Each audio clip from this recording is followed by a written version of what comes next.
Well, thank you very much. It's a real pleasure to be here. I have really enjoyed everything. I wish that Rick Aguilera's message could be on television for everybody to see. It's very, very impressive.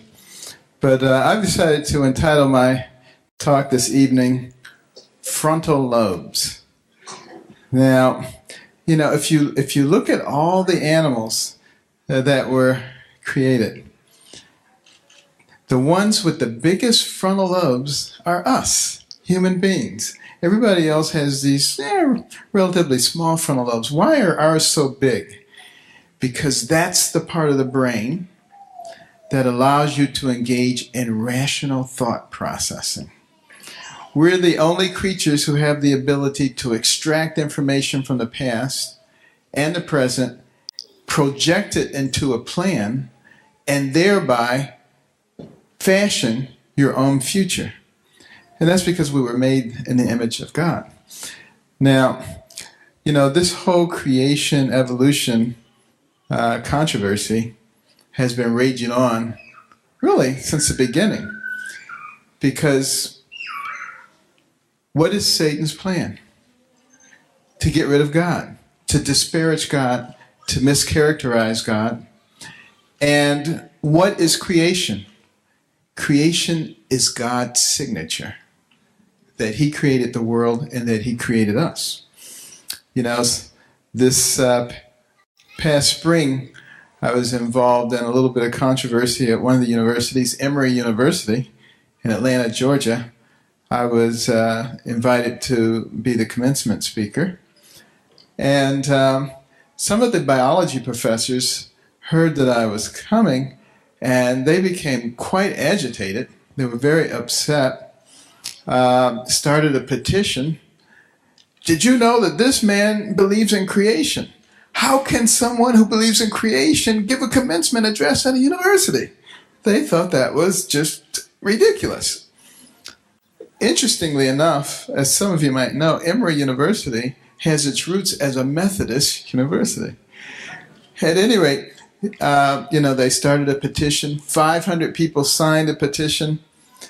And then a counter petition was started. And over 2,200 people signed that.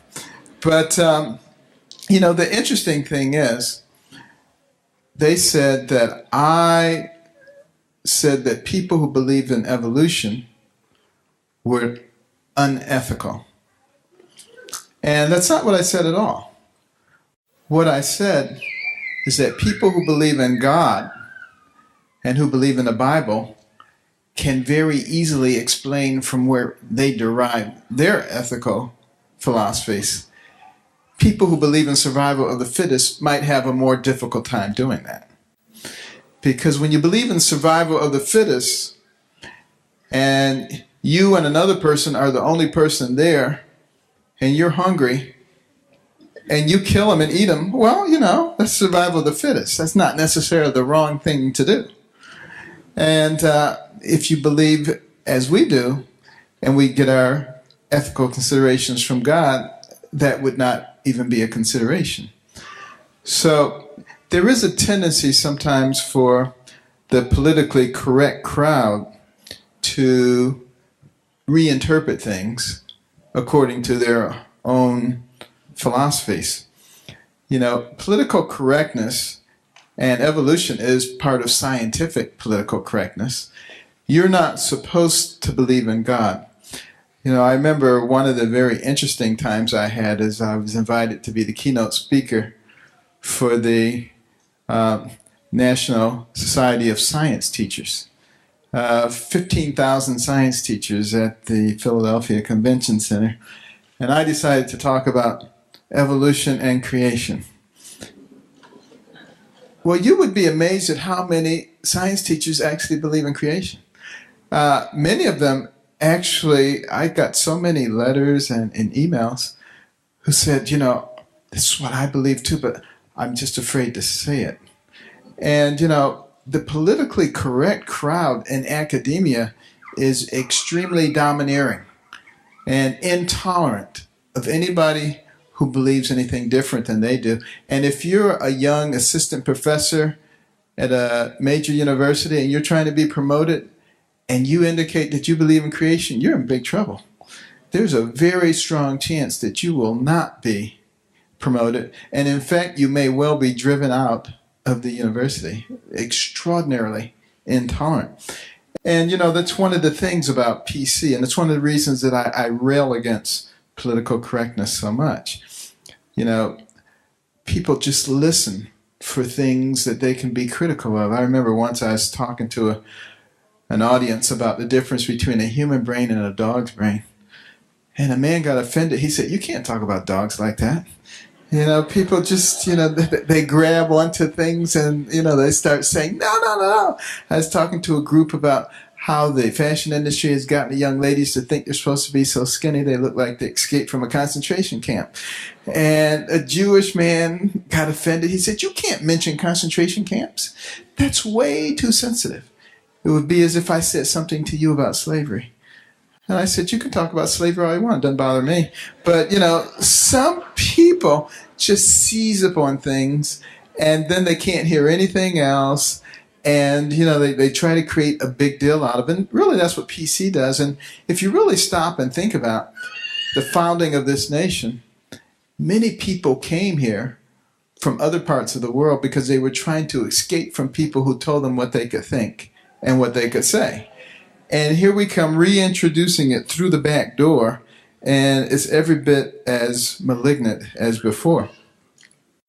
Well, I've had an opportunity to be involved in some public discussions with a lot of people in the scientific arena, including the father of artificial intelligence at MIT, before a group of students, and he just couldn't understand how I could believe in God as a scientist. And we had quite an argument, and he could not refute any of my arguments. And finally, he just said, "You're a religious bigot," and he walked away. They resort to calling people names. I was once in a public debate with Richard Dawkins, who's probably the world's foremost atheist, and Daniel Dennett from Tufts University, and we were having a debate about faith and science. And those two were on one side, and on my side was me and Francis Collins, who's the director of the National Institutes of Health, who started out his career, by the way, as an atheist. And as he learned more and more about the human genome, as you know, he was one who spearheaded the Human Genome Project. He said, "Wait a minute, this was no accident." As he looked at the sophistication of those codes. I mean, how many people would look at a computer and look at a computer program and say that it's just random, it just happened? And yet, you take a program like C++ and, a series of zeros and ones can create all kinds of sophisticated commands that a computer can execute. Well, when you look at the genome, you take a series of 4 repeating nucleic acids, which create a template that tells you whether you have a man or a giraffe or an algae or a Drosophila, and what kind of one of those it will be. And it is infinitely more complex than the C++ program for a computer. And that's what Francis Collins recognized as he was becoming the leading authority in this. And it became absolutely clear to him that evolution, in that sense, even if he does believe in a type of evolution, he said it had to have a creator.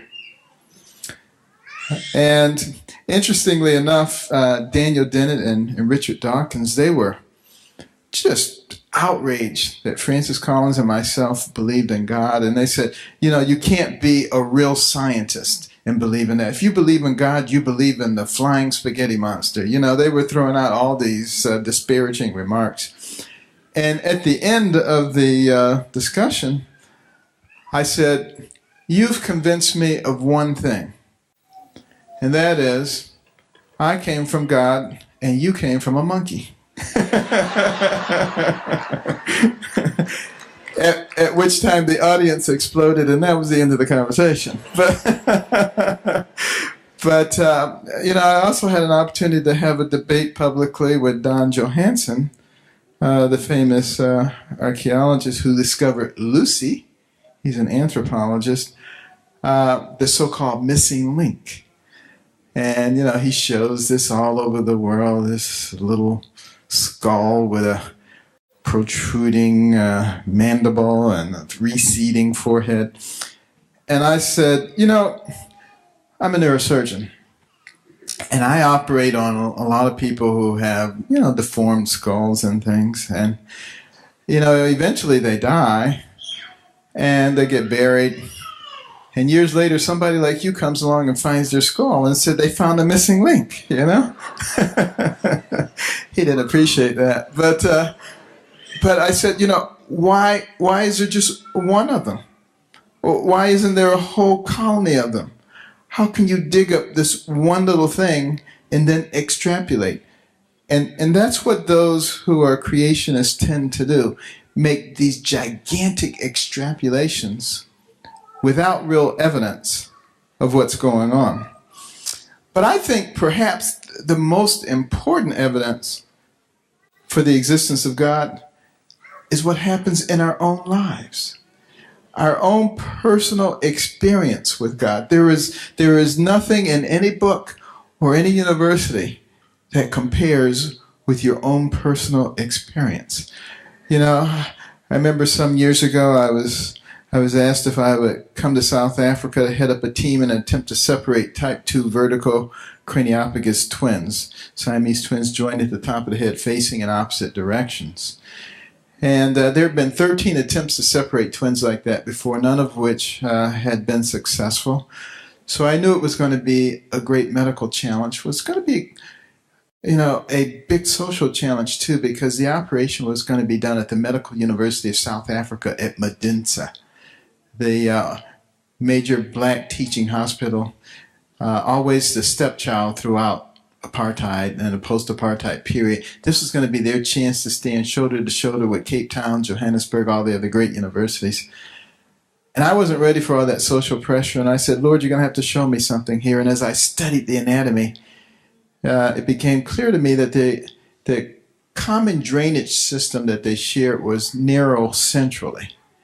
And the traditional neurosurgical literature says you should decide which twin to give the drainage system to, and then divide them over the course of a number of operations, divided in time by several weeks to several months, to allow them to develop collateral circulation. Well, I felt impressed that we could do it in one operation if we concentrated on the area where the vessels were narrowing down, because other vessels would dilate up around those as soon as you took them. And when I explained that to the team, they said, you're the boss, we'll do whatever you want to do. And I remember going to that operating room 2 days before New Year's of '98, big sign over the operating room, God bless Joseph and Luca Banda. And they were having song service and prayer service, and I was thrilled. And I said, can we bring in a stereo system to play inspirational music? 19 hours into the operation, we were only 3/4 of the way finished. The part that remained was so complex. The blood vessels were engorged, adhesed, entangled. It looked impossible. And I thought about the first set of twins that I was involved in, and how we used 60 units of blood. And the second set, 80 units of blood. And as I looked at that complex, I said, there's not enough blood in South Africa to get through this. And we stopped the operation. We went into conference. I suggested maybe we could cover the area over with skin and then come back. And they will have developed enough collaterals that we could now cut through those vessels. And the doctors from South Africa and Zambia said, it's a great idea. Well, I know it would work at Johns Hopkins, but we don't have the ability to keep partially separated twins alive. They'll die. And now I really felt like I had the weight of the world on my shoulders. I didn't have all my fancy equipment. I had my surgical loops, my scalpel, and a prayer on my lips. And I said, Lord, it's up to you. And I went in there and started cutting between those blood vessels that were so thin, you could see the anesthetic bubbles coursing through, just daring you to make a nick in them. And, it's like trying to untangle a bowl of spaghetti. And I just kind of zoned out. I don't even remember what I was doing, to be honest with you. But all the other neurosurgeons afterwards said, we couldn't believe what you were doing. But when I made the final cut that separated those twins, over the stereo system came the Hallelujah Chorus. And everybody had goosebumps. And when we finished that operation, after 28 hours, one of the twins popped his eyes open and reached up for the endotracheal tube. The other one did the same thing. By the time we got to the ICU, within 2 days they were extubated. Within 2 weeks they were crawling. And today they're in the 10th grade.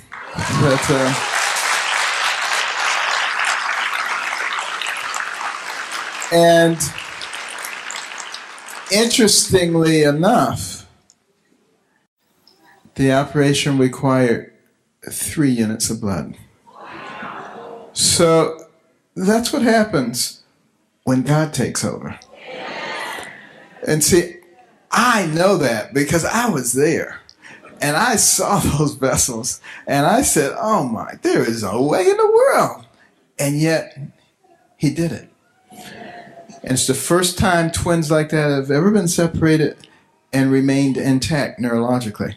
So, that kind of experience is very hard to find in a textbook or any other place except in your own personal lives. But we all have experiences like that. And that's what faith is made of. We have to think about those experiences that occur in our lives. I remember another time when we had built the home that we thought was our final home in Howard County. And then all the farmers around there started selling their property and putting all these developments in. And we said, oh, gosh, we need to move. So we bought a farm with lots of acreage so that could never happen again. But the problem was we couldn't sell our other house. And I said, Lord, I pay my tithe. And, I do all this stuff. So how come we can't sell this house? Every time we would get a contract on it and it looked promising, and then it would fall through. For 5 years. It stayed on the market for 5 years. And it was during the time when the housing bubble was going on. Houses were being bought and sold like crazy. The prices were escalating. I have a very good friend. He's a real estate developer. He develops real estate all over the country. And he was trying to find a piece of real estate for me to invest in that would be perfect, that I wouldn't have to invest any time in, that would provide a good income. And he looked for years, and he couldn't find a perfect thing. And then another friend told me about something called a 1031 exchange, where if you sell a piece of property and you get excess profit from it, and you can roll it over into another property within 45 days of the time that you sell it, then you don't have to pay excessive taxes on it. Well, wouldn't you know, he found the perfect property just after I found out about the 1031 exchange, and within 45 days, the house sold for more than twice as much as we had put it on the market for before. So there I was sitting there accusing God of not blessing me, when in fact he was blessing me far beyond what I thought. And, it's those kinds of personal experiences that I think make all the difference in the world. But why is it that people try so hard to get rid of God? You go back to the very first chapter in the Bible. And, I'm not a hard and fast person who says the earth is only 6,000 years old. But I do believe in the six-day creation. And because, it says in the beginning, God created heaven and earth. Doesn't say when he created them except for in the beginning. So the earth could have been here for a long time before he started creating things on it. But when he did start doing that, he made it very specifically clear to us. The evening and the morning were the next day. Because he knew that people would come along and try to say that, oh, it was millions and millions of years. And then what else did he say in the very first chapter? That each thing brought forth after its own kind. Because he knew people would come along and say, you know, this changed into that, and this changed into that, and this changed into that. So at the very beginning of the Bible, he puts that to rest.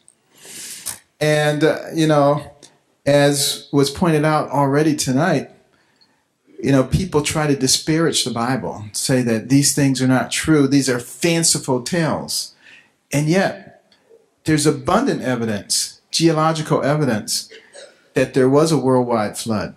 Go up to the Andes Mountains and see all those fossils on the top of those mountains. I mean, these things, when you talk to the evolutionists about them, they always say the same thing. Well, we don't understand everything. And I just say, I'm not sure you understand anything.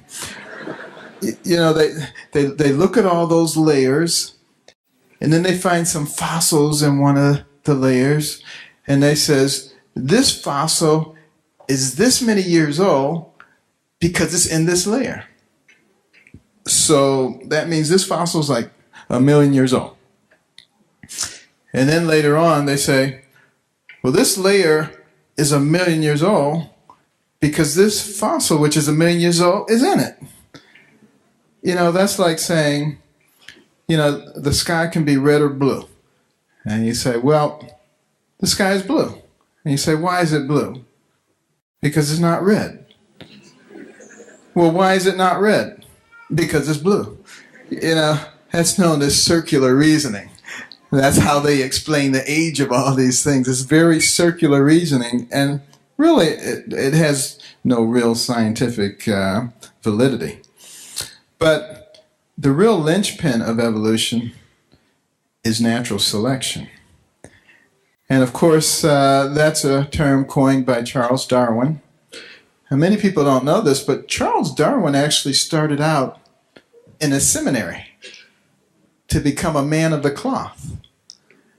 He had some experiences with God that didn't go his way, like his 10-year-old daughter who died of pneumonia despite his pleas. But, you know, he goes off to the Galapagos Islands. And he was a very keen observer. I will give him credit. And he noticed some things that you didn't seem to see anyplace else. He particularly noticed the finches there who had these elongated, thickened beaks. And he said, no other finches have beaks like this. This is evidence of evolutionary change. Now, what he didn't know is that there had been severe droughts in the Galapagos for 3 years. The only finches that survived were the ones that had thick beaks that could break open the seedlings and extract the nutrition, and they were able to breed and pass that trait on to the next. But evolutionists say that those changes that you see, just like you saw with all the dogs, is definitive proof of evolution. Now, I submit that changes can occur within a species. But is that a sign of evolution? Or is it a sign of an intelligent creator who gave his creatures the ability to adapt to their environment so that he wouldn't have to start over every 50 years? You know, that sounds much more intelligent than anything else, and no one has ever demonstrated one species changing to another species. And, you know, this should be, if it's true, a continual evolving. So we should be able to find intermediate species at any given point in time. And we should be able to find how they line up. You know, Darwin said his whole theory depended on the fossil remains. And he said we should be able to line up from a single cell organism to man several miles long and just walk right down the fossil trail and see how everything evolved. And he said the only reason they didn't have the fossils is because they were not geologically sophisticated enough, but that we would be in 50 to 100 years. Well, that was 150 years ago. We still haven't found them. Where are they? Where are the fossil remains? Well, when you ask the evolutionists about that, they say, I don't know where they are. They're somewhere. We just haven't found them yet. You know, that's a pretty lame excuse, to be honest with you. But, you know, the interesting thing about evolution, about natural selection, is that it claims that anything that isn't useful disappears. So while a species is in the process of changing, it clings on to those things that allow it to thrive, and those things that are not useful disappear. So if that's the case, why do we have kidneys? Because kidney has many components.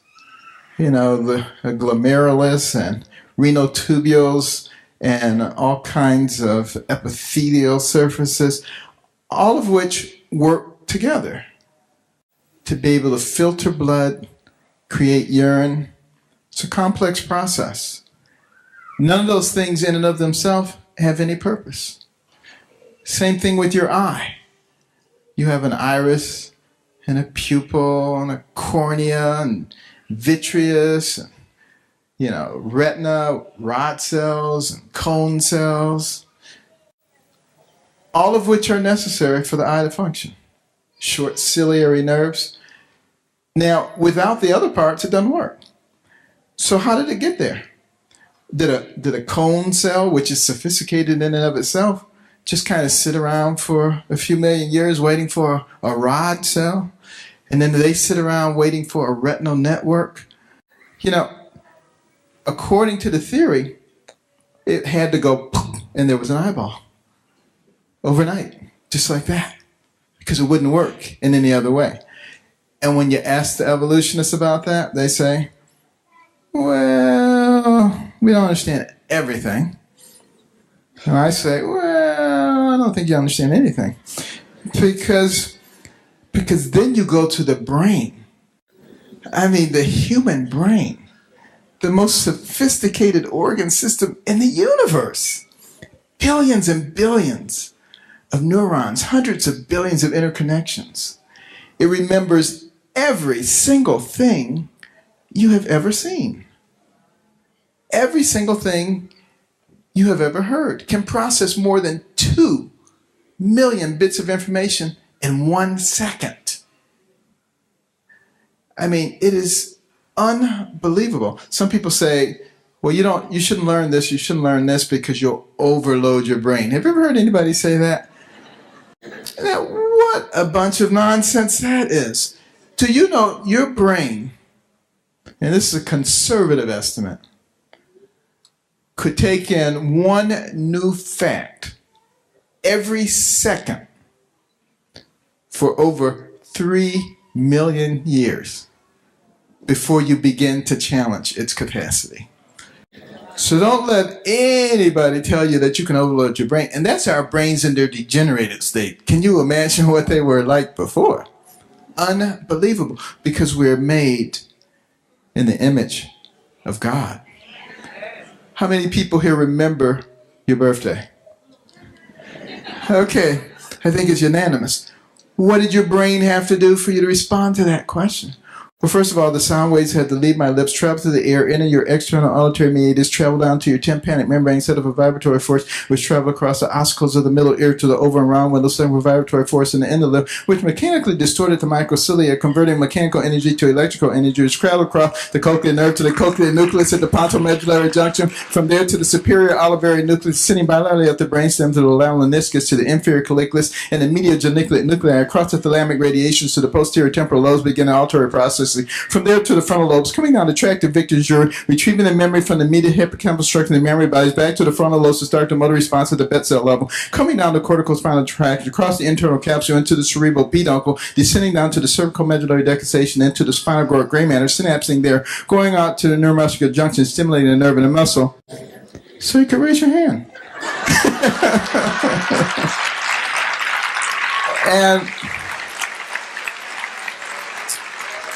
And that's the simplified version of what your brain had to do. See if you can get one of those rap singers to do that. But, you know, but if your brain can do that and you barely even had to think about it, what is your brain capable of if you actually put your mind to something? And someone wants to tell me that came from a slime pit with a bunch of promiscuous biochemicals? Give me a break. You know, that really stretches the limits of credulity.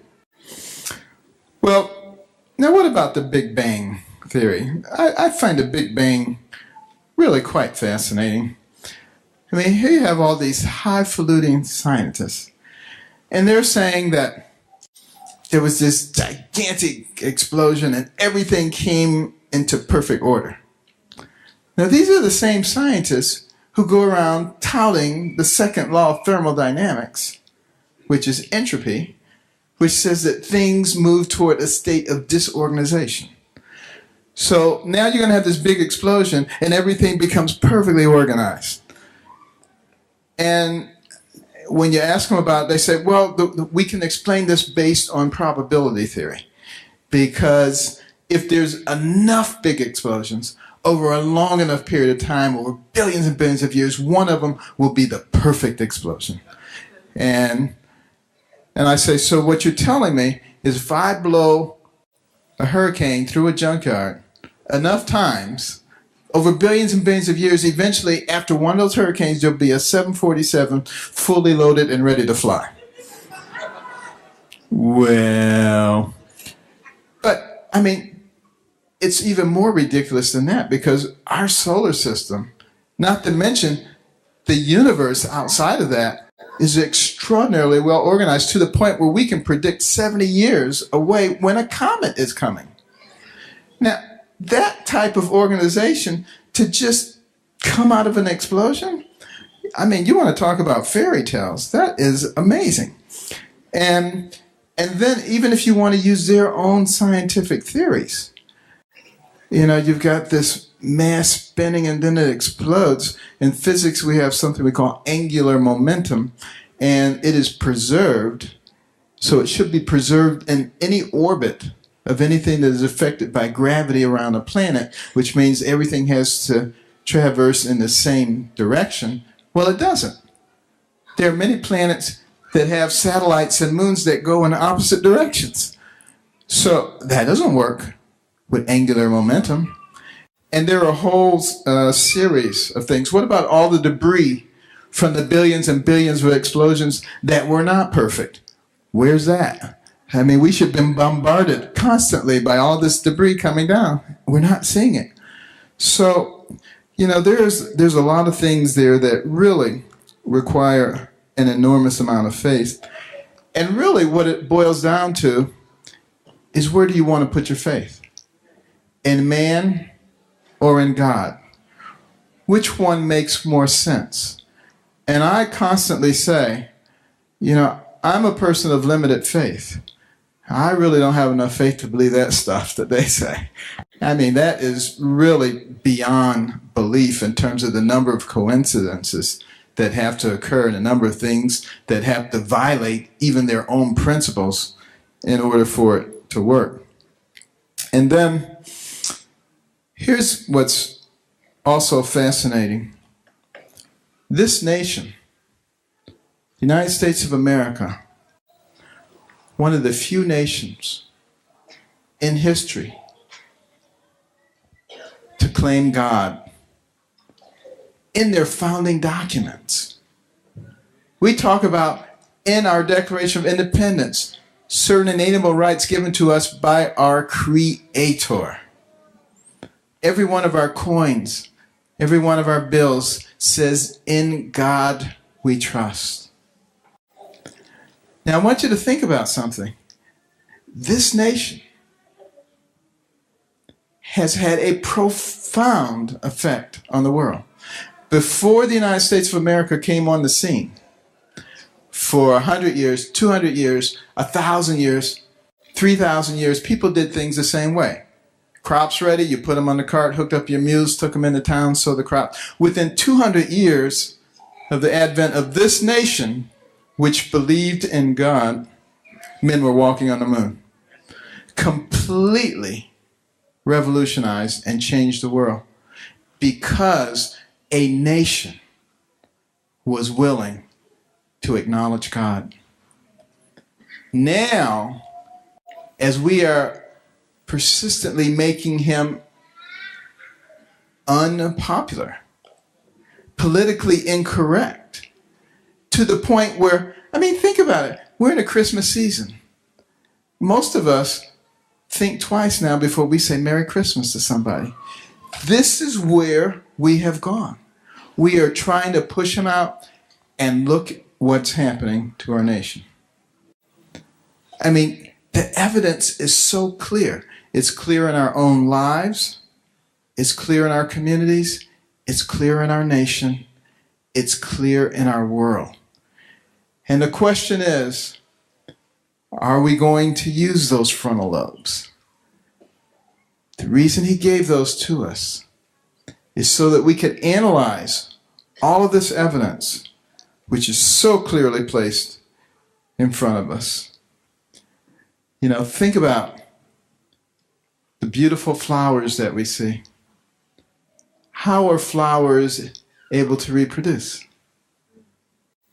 Pollination. How does pollination occur? Bees and other creatures. Now, according to evolution, plants came along before the bees. So, how do plants reproduce? And what about animals? And what about people and their reproduction?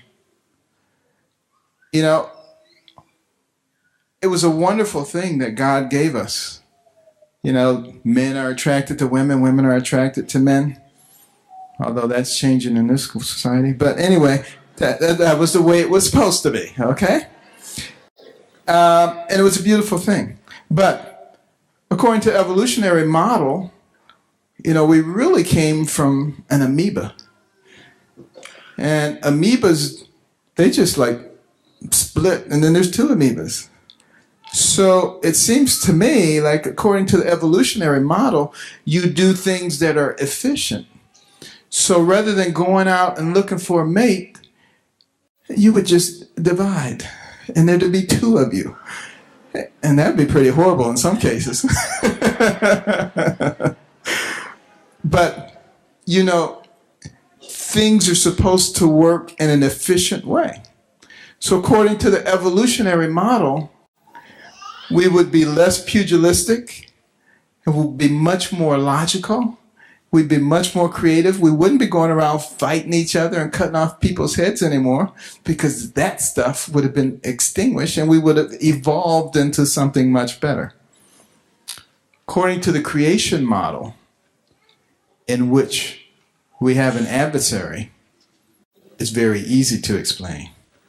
Why people act that way is because they have choice and because there is an adversary out there. So again, these are things where we're using that logic. We're looking at the two different points of view. How are things done? And we are the ones who get to make the choice. But I think the most powerful evidence is the fact that we are creative. The fact that we are compassionate. And the fact that we can manifest love. Where did that come from? In the evolutionary model. Why is it somebody's drowning? For the most part, you're not just going to walk by.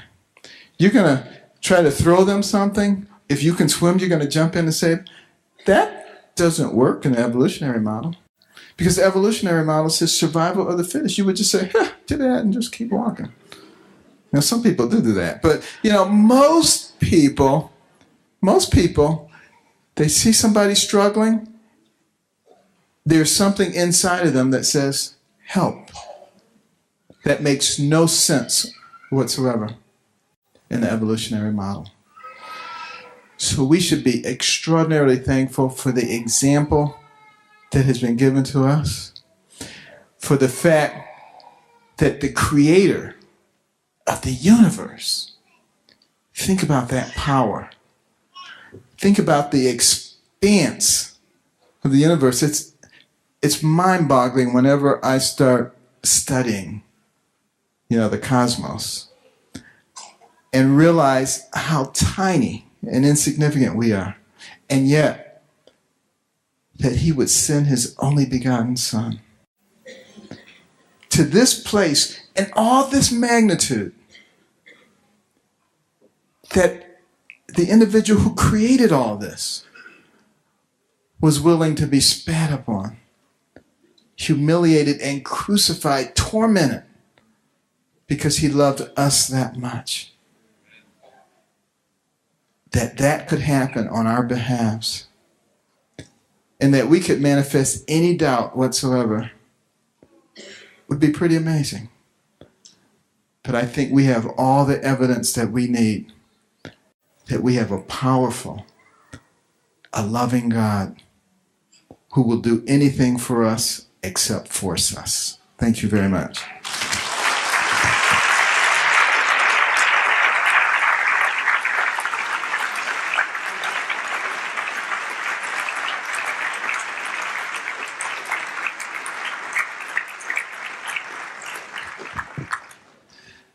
We have time for a few questions. If you have questions for Dr. Carson, we'd like to entertain a question or two speaking to the issue of creation.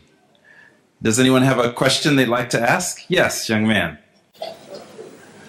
Well, I don't get how, sometimes I should believe it that science way that people actually how they created. But then, when I heard this, I was like, what's that true? The God way or the scientific way? I don't know. Brilliant. Brilliant. Just in case you didn't hear that question was, sometimes it's really hard. When we're in school, and I remember this being the case when I was in school, Dr. Carson, we sit in science class and science promotes one way of thinking, and yet we hear a presentation like we've heard tonight and we hear a completely different way of thinking. What should we believe? Well, first of all, I think it's quite evident from what you've seen tonight. It takes faith to believe in God. It takes faith to believe in evolution. I think it takes a lot more faith to believe in evolution than it does to believe in God. But they both require faith. And the fact of the matter is, they're both religion. And if we really were to put a litmus test on them, and we said we can't teach religion in school, we wouldn't be able to teach evolution either.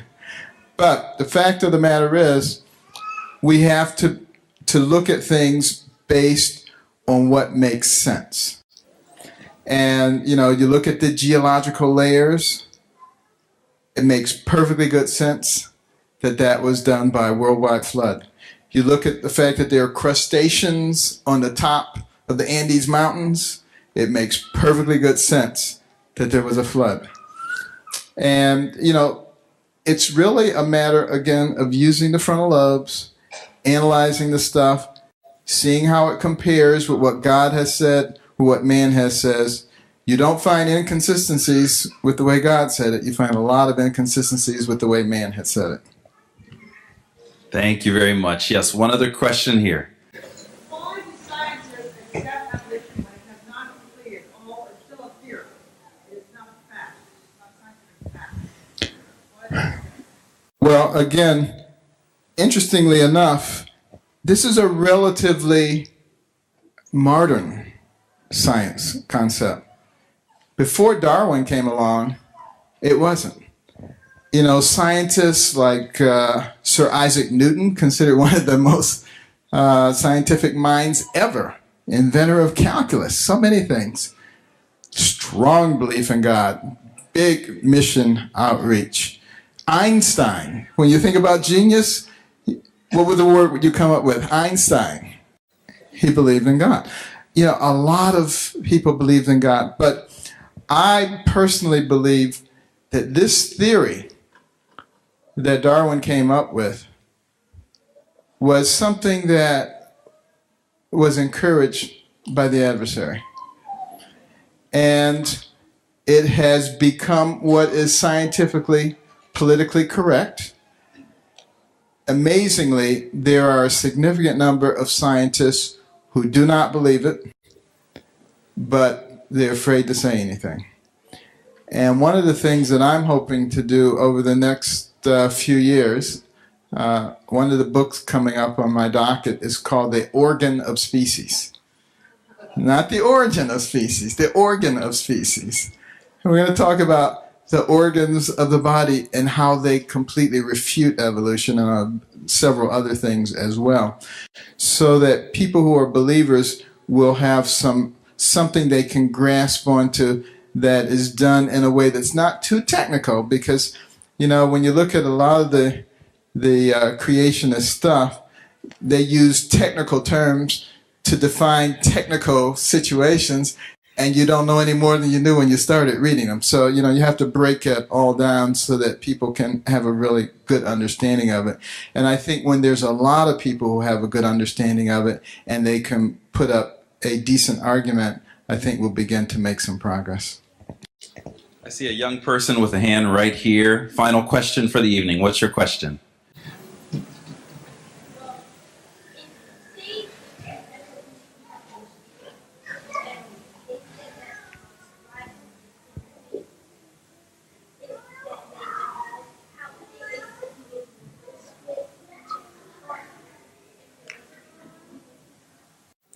Did you hear that question? Repeat it. Can you say it one more time, nice and strong? If the evolution part was true, that how would they evolve and split apart? So if that theory of evolution were true and people had to replicate by self-replication and splitting apart, how would that happen anyway?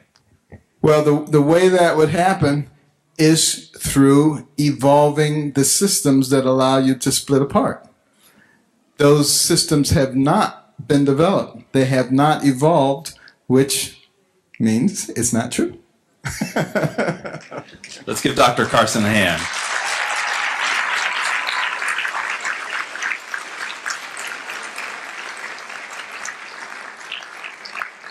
With this presentation, we bring to a close our celebration of creation. And why do we have a celebration of creation? Because we believe that there's immense value in understanding our Creator. Our prayer for you is that you would develop a relationship with your Creator, to know your Creator more deeply. And through that creation and through that relationship, find hope for the future and hope that will extend into eternity.